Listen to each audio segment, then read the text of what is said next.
Hi, my name is Stacy Broaddus, and I'm a student at Jones International University, and this is the first half of my speech.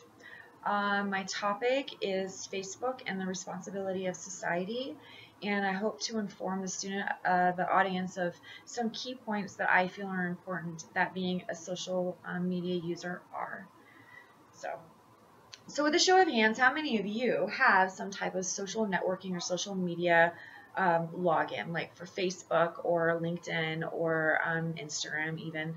I think most of us in this day and age have some kind of social media that we use. Most of us probably use Facebook. And do you remember the first time that you set up your Facebook account? I remember when I first set up my Facebook account. And I think the most important thing in that point when you first set it up was, your friends and the friend requests.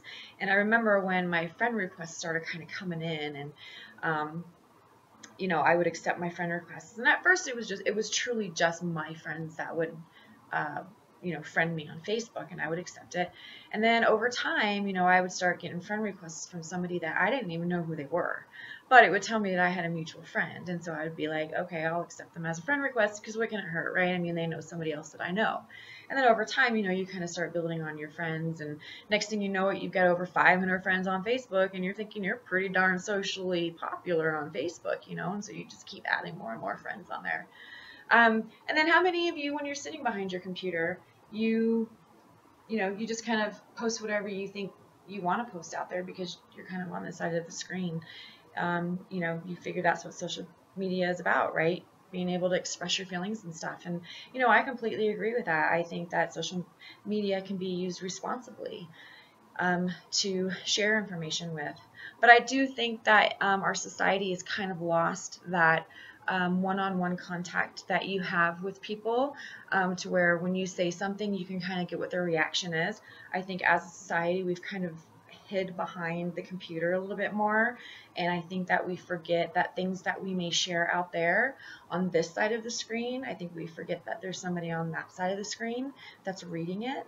There are other people in the cyber world who may not take what you say the way you meant to say it, and it's hard to see that reaction because we've kind of lost that contact. Um, I think too that we also liberally share too much information out there on Facebook.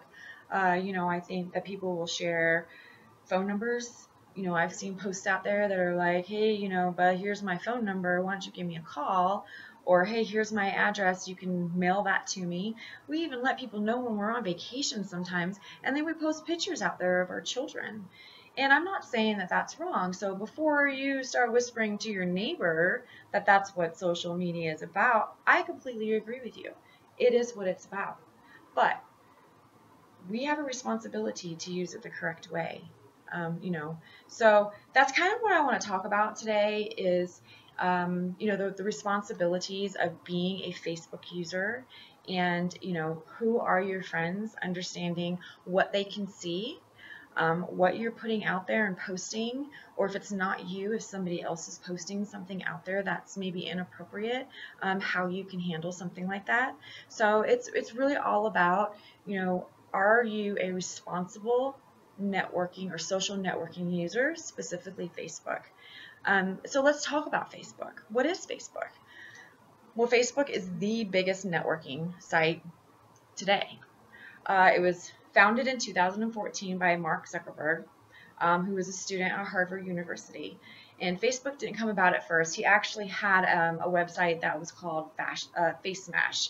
And what it was he would put up two pictures of girls, and he would send it out there into cyber world, and you had to vote on whether she was hot or not. And that kind of caused a little bit of a stir on campus. People didn't quite like that very well, so he was forced to take it down. But it kind of gave him the idea that, hey, people enjoy doing that kind of stuff. They enjoy that interaction with somebody through the internet, and they also enjoy going out there and looking at their friends' photos and stuff. So he came up with Facebook. But Facebook was initially created for college students. But by 2014, there was 1 billion users out there that had a username and profiles. And then by 2016, there was like 1.44 billion people who had user profiles. That's really crazy if you think about it. That is a lot of people out there in the world who have access to Facebook. That's huge. And then it doesn't even stop there. You've got organizations and businesses who are using it now. They, throw things on your news feed all the time. And if you click on it, or if you go to their page and you like them, well, now you've exposed yourself to more and more people. So you're probably asking, why am I telling you all of this? Well, because I want you to kind of get out of your social bubble that you might be in. You might be thinking that the 500 friends that you have on your Facebook page are the only ones that can see the information that's on there. You're wrong. There's a lot of people. There's billions of people out there who can potentially be a threat to you, potentially be a threat to your friends, can potentially be a threat to your family. So what do you do to make sure to ensure that you are protecting yourself? Um, so, so this is kind of where I want to talk about what your responsibility is as a social media network user.